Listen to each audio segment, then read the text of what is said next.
everyone, welcome back to my channel. So today's video is going to be all about how I switched my rabbits and guinea pigs away from commercial food and onto a more natural diet. So I have recently gotten some new small furries, and since they had been already fed on commercial food, I thought I would kind of talk you through the process of how I switched them from quite a heavy based commercial food diet to a more natural one. So obviously with any dietary changes, the best thing to do is take things really slowly, because rabbits and guinea pigs do have very sensitive digestive systems. So I guess the best way to make any kind of diet related change is to do it over the course of a few weeks, just so that they have time to adapt to a new diet and to reduce the risk of any digestive upsets.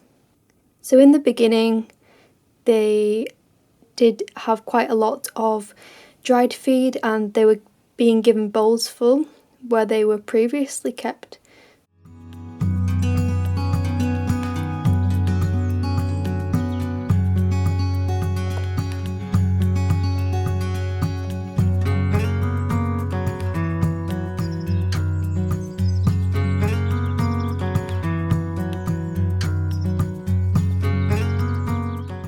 The process was quite slow, and I had to start off with very gradually reducing the amount little by little each day, and just taking this really slowly because they were already used to quite a lot of the dried pelleted feed. So just gradually cutting a little bit of this down every single day, and just doing that over the course of a few weeks.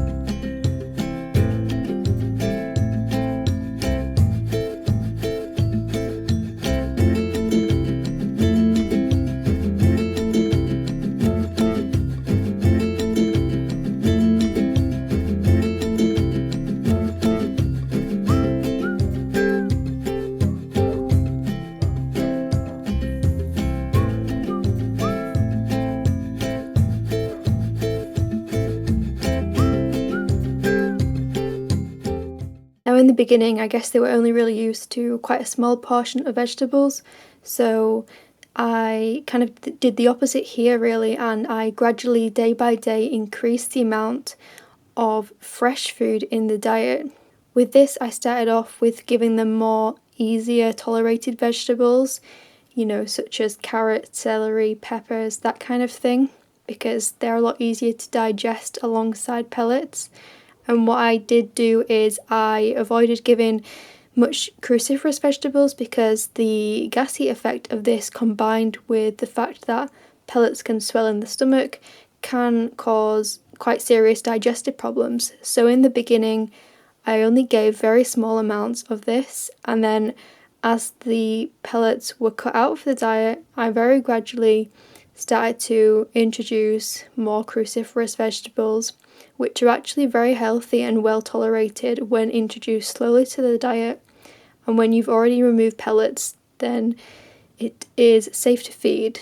Now, obviously, you've got to treat this on an individual basis. Some may have trouble with the gassy effect of these vegetables, but generally, if you are introducing it slowly to the diet and they are not being fed on pellet feed, which can swell in the stomach, like I said, then it's actually very healthy to feed and they will most likely tolerate it. So yeah, once the pellets have been cut out, I started to give a lot more of the variety of cabbages, which are super high in vitamin C, which is great for guinea pigs, of course, and just very full of nutrients and energy rich. So this is quite a good feed over the colder season, because it's quite similar to the forage type feed they get in the warmer season. So I really tried to focus primarily on this, just because it's the most similar kind of fresh food there is to the natural wild plants they would be getting in nature. And obviously vegetable tops and kitchen herbs are a great addition too, but this can certainly be supplemented with other types of vegetables, and really just depending on their individual energy requirements, for example root vegetables, if they have a higher energy demand, and just things like that really. But variety is always good.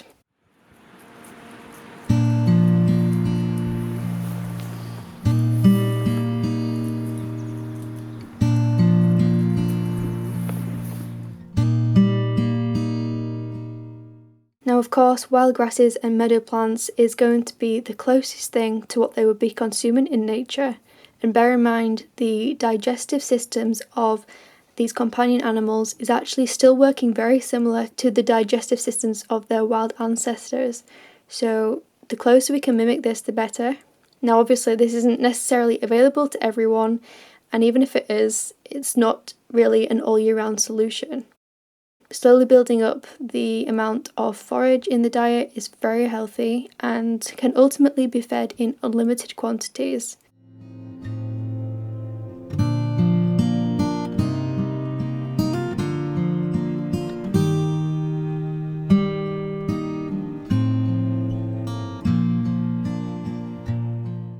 So obviously they always have hay available, and while this doesn't really come close to the nutrition in the wild meadow plants and grasses, it's still a good feed to have. Keep their teeth in good condition. They will take countless small meals throughout the day, so they need to have this as a food source to graze on as and when they please.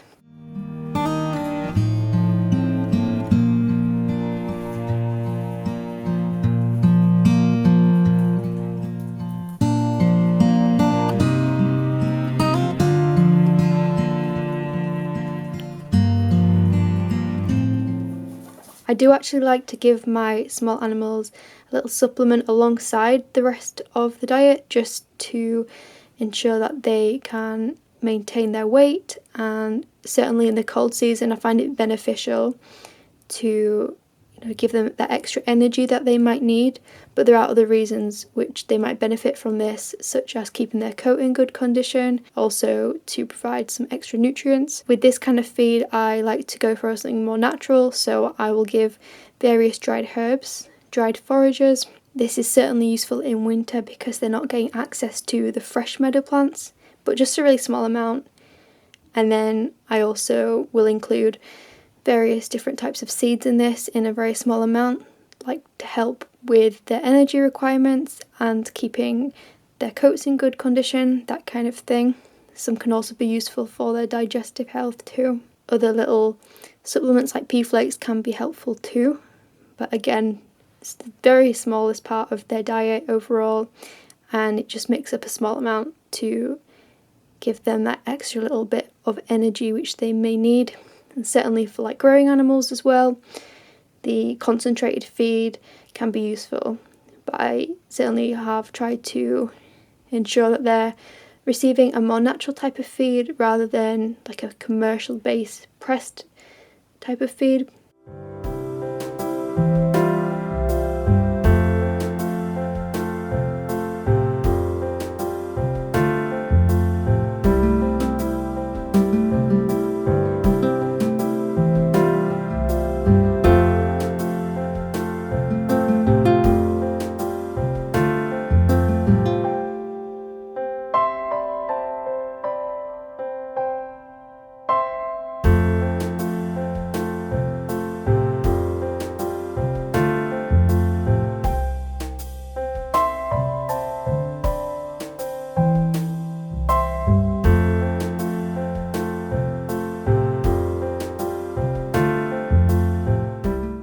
So thanks for watching, and yeah, I will see you all in my next video.